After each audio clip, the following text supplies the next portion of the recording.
The proposed beef checkoff was top of mind at the annual meeting of the Kansas Livestock Association.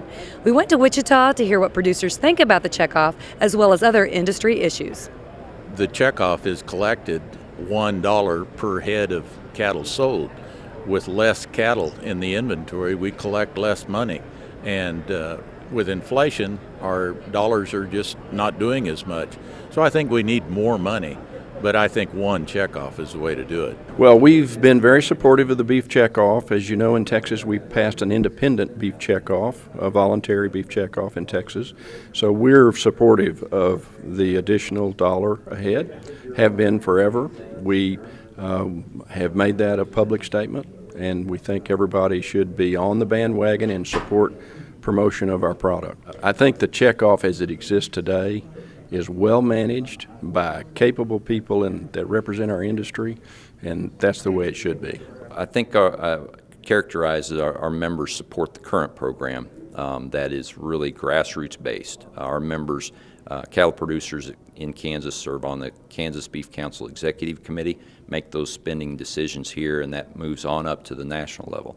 The 96 Act would start at the federal level and push decisions down, and that's not kind of system that our members support, and so we have expressed that to the Secretary already in a letter that we were joined on with 44 other state affiliates of NCBA. We'll also be submitting comments here in the next few days specific to his questions that he posed in the last few weeks. The current checkoff that we have is the 1985 Act. Has been time tested and is strongly supported by cattlemen throughout the country, primarily because it was designed by cattlemen and is ran by cattlemen. Cattlemen decide where to invest those resources for research and marketing of their product. The beef checkoff wasn't the only thing producers were talking about. We also asked Teagarden how he would describe the overall health of the industry. I would call it really good. 2014 has been a good year for all of our members. Every segment of the industry has seen some profits, and so we go into 2015 in a strong position. Expansion starting to occur, grow those cattle numbers, and I think that's positive for our business. Always top of mind is the encroach of the federal government into cattlemen's businesses and farms and ranches, and that is an area that NCBA is always working on. Some of the other things that cattlemen are very concerned about are expanding their markets.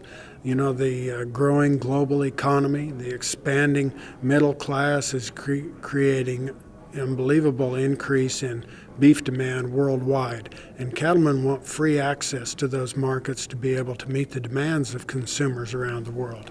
Meeting that demand takes new research and marketing dollars. We asked leaders in the industry if they thought an agreement on the checkoff could be reached.